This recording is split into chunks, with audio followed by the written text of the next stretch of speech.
Well. It appears former South Carolina Governor Nikki Haley has been hard at work immersing herself in the woke Bible because Nikki Haley just used one of their favorite accusations against them: mythical racism. Remember yesterday how we were talking about the entire premise of this movement being a house built on the sand? Woke wangbangers, especially the ones who identify as women, whether they were born a woman or they figured out at 50 years old that they were supposed to be a woman their entire lives and it just took them 50 years to figure it out, or the ones that are pretending to be women. Good examples of this would be someone like Leah Thomas or the woke welfare recipients cohabitating inside the WNBA dump. Sometimes these people get so confused they cannot even define a woman. But it doesn't matter. It doesn't matter. Whatever type of born-again woman that we're talking about, they always echo the same sentiment when it comes to other women. We must uplift each other. We must fight together against toxic masculinity. We must fight together against mythical misogyny. Girl power. Feminism is queen or king, depending on which pronouns you prefer. They love to talk this bullshit until it comes to a woman that they're threatened by or they don't agree with her politically. You know the type of women I'm talking about, the women who believe they're the only humans capable of bringing life into the world. When Barbara Walters and ABC created The View over 20 years ago, it was meant to be a fun daytime talk show for women. You had 5 women on the panel from all different ages, all different backgrounds, discussing relevant topics in pop culture. It was no different than your typical office chatter between women in the workplace. Gossip, nonsensical chatter, speaking a lot of words without ever really saying anything important. It was girl talk. Shit men couldn't give a fuck less about unless they were men like non-binary Barry. But the show was appealing to women like it was supposed to be. The View was never supposed to be political. Until 2014, it fell under the entertainment division at ABC. The network decided to move the show to the news division due to falling ratings and the fact that the show had become so political. And when I say political, I mean they were dipped in the rainbow and they enjoyed the taste of every color. The View is garbage. This show is trash. Typically, the format is set up with 4 people who identify as woke women ganging up on the only co-host with common sense, who's only there for diversity reasons. For years, that woman was Elizabeth Hasselbeck. Then I think it was Meghan McCain, who rides the fine line between common sense and ignorance. The show, The View, it is nothing but a giant clusterfuck. Joy Behar, the female version of Uncle Fester, yelling at these normal, common-sense thinking women anytime they have a disagreement. She's backed up by Whoopi Goldberg, who should be celebrated as proof that America is not a racist country. Whoopi Goldberg is proof. It doesn't matter what you look like. It doesn't matter how much talent you don't have. You can still make millions of dollars in this country being a complete shitfuck. Then we have Sunny Hostin, the 3-time Emmy Award winner. Being an Emmy winner, it used to represent success. It used to establish your legacy. Today, the only thing winning an Emmy establishes is that you're a grade A shitfuck. You always bring the spoon for the tall salad. For those of you that are unfamiliar, and with 85% of my audience being dudes, I'm going to assume most of you are unfamiliar with Sunny Hostin. If I had to compare her to someone, she's the more elegant version of Jemele Hill. Picture a race-baiting purveyor of mythical racism, mythical misogyny. She promotes the same myths and fantasies as Jemele Hill. The only difference? Sunny Hostin does it with a much prettier face. Since most of you are like me, don't watch The Viewless Virgins, allow me to introduce you to Sunny Hostin. I took some time this morning to research her views. I wanted to see if she qualified for grade A shitfuck status. I'm going to allow you guys to be the judge. Ladies and gentlemen, Behind the Line proudly presents to you the musings of an aspiring shitfuck. Roll the film. It'll Death Santis. I hope it's not Death Santis over in Florida because I think he's a fascist. Death Santis? Death Santis. I think he handled COVID miserably. I think he's a fascist and a bigot. But Yes. Those are his good points. Those are his good points. Exactly. Bing, Don't bing. hold back, Sunny. Bing, bing. And I hate this talk about. I think people saying that he's too old. I mean, if the former, twice impeached, disgraced president thinks he's such a young spring chicken, I mean, he's going to be 78 when Joe Biden is 81. And so I don't like this ageism argument. But I will say, true. yeah. And also, Biden, when he he was here, I asked him, he works out every day. Yeah. I don't think Trump does. Take a look. Yeah, I mean, take a look. Exactly. Yeah. But I do think there are plenty of, Democrats that have tons of verve and energy. I mean, I like Gavin Newsom because he's really pretty to look at, and I think he does a great job in California. Also disappointed in Aaron Rodgers, of course, for all those reasons, but also to sort of claim that he's being canceled and this use of the word woke. I think Aaron Rodgers needs to realize that when you look in the dictionary, woke is an adjective meaning that you're alert to racial prejudice and discrimination. And it is something that originated in the African American community. And he should, using it in that way is despicable and very dismissive to the origin of the term. When you are silent in the face of racism, you are complicit in that racism. And I strongly believe that. And I'm calling out Ben Carson, who spent the majority of his career in West Baltimore, because Ben, I've been to your house. I know you lived in Baltimore. Okay, yeah. I know I said I would let you guys decide if she qualified for grade A shitfuck status, but after watching that garbage, I've got to make an executive decision. Sunny Hostin is a grade A shitfuck. You think Gavin Newsom should be president because he's pretty to look at?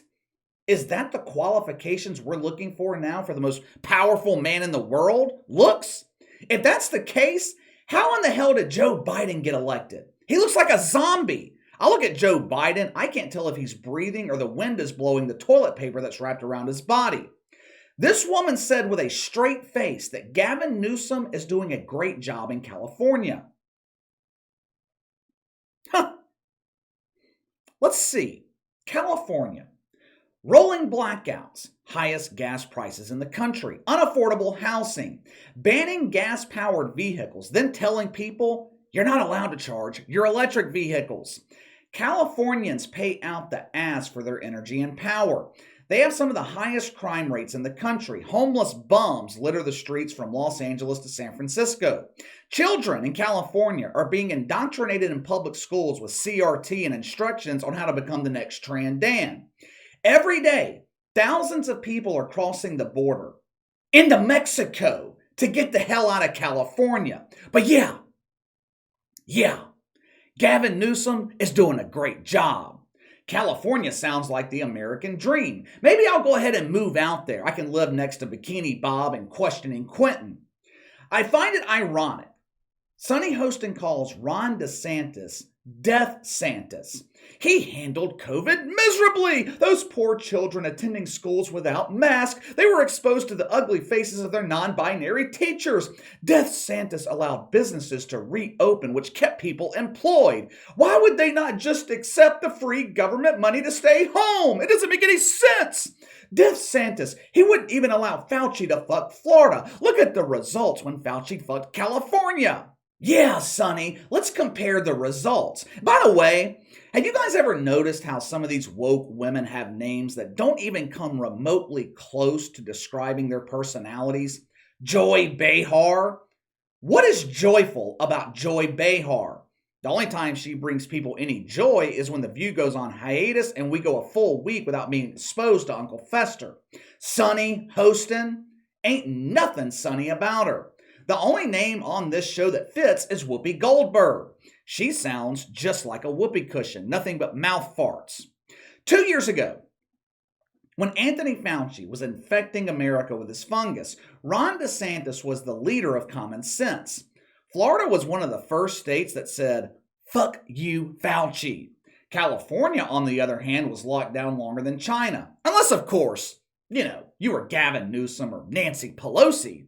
If you were one of the lucky few, the elites, you could enjoy a $2,000 dinner or go to the beauty parlor and give them the impossible task of making a wrinkled plastic face resemble some form of human life. As of today, Florida has been infected by the lizard 7.1 million times, 81,000 people losing their lives. California? The lizard spread his love from San Diego to San Francisco, infecting over 11 million people with 96,000 deaths.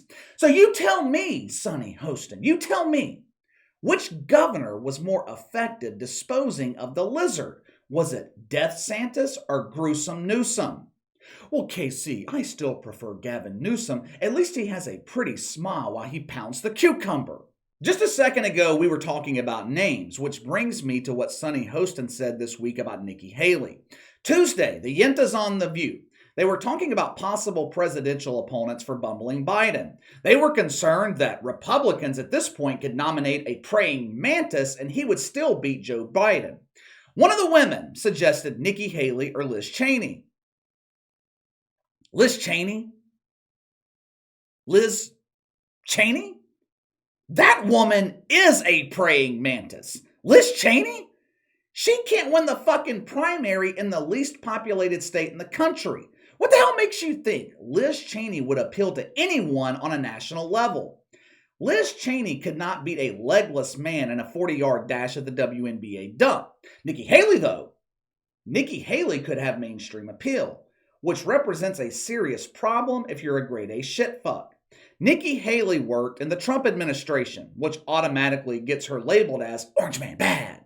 She supports voter ID laws, which automatically labels her with mythical racism. While governor of South Carolina, Nikki Haley refused to sign legislation requiring Tran Dan to use the men's restroom. Why? She said it wasn't needed. Said, we don't need it here in South Carolina because South Carolina's filled with normal people who don't wake up every morning looking to trade their thong for a dong. Sunny Hostin does not believe that Nikki Haley is qualified to be president. Why? Watch for yourself.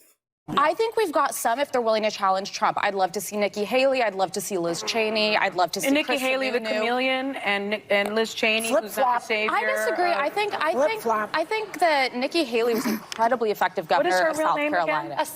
Wait, Alyssa, I have a question for you. Aside from Ron DeSantis, a lot of people don't go by their actual real name. What is her name? I believe it's, I don't want to mispronounce it. It's Indian, but her background's Indian. Doesn't necessarily, I think if she leaned into... A ton of people don't go by their color. Wait, a serious question. Okay, so let me get this straight. Gavin Newsom's qualified because while ruining the biggest state in the country, he did so with an appealing face and a nice smile. But Nikki Haley is not qualified because she goes by her middle name? Typical woke logic. As you heard in that clip, Sunny Hostin doesn't even use her real name. Her real name is Asuncion Cummings Hostin. Asuncion has Spanish origins. Translated, it means, I'm one stupid fuck. Did you catch the mythical racism in that short clip? Did you catch it? Because it happened twice. The woman defending Nikki Haley used the word Indian instead of guardian. That is a clear violation of the woke commandments. Nikki Haley herself called out the second violation. With Nikki Haley being part Indian, Sunny Hostin criticizing her for not using her first name or her given name constitutes as mythical racism. Come to find out, the name Nikki is actually an Indian name. It means small. So not only is Sunny Hostin a mythical racist, she's also an uneducated mythical racist, which is fitting. Since Sunny Hostin claims not to use her real name because Americans are uneducated, they cannot pronounce it. Yeah, we're uneducated. The woman talking about voting for presidential candidates based on their appearance wants to call us uneducated. Do you see now how difficult life can be when you commit yourself to abiding by the woke commandments? Even the creators of these commandments can't follow them. Barbara Walters has got to be disgusted by what this show has become. Barbara Walters was a real journalist. She is an icon in the media. Then you have Sunny Hostin, who is an absolute disgrace. But let me know what you think. Sunny Hostin commits mythical racism, is called out by Nikki Haley. I know I made the executive decision earlier, but you guys tell me if I'm right. Does Sunny Hostin qualify as a grade A shitfuck? You let me know. Sound off in the comments below. Make sure to like and subscribe. Click the notification bell to receive all notifications from the channel. Best way to contact me is by email at btlkc84@gmail.com, KC_BTL84 on Twitter. I'll see you guys later.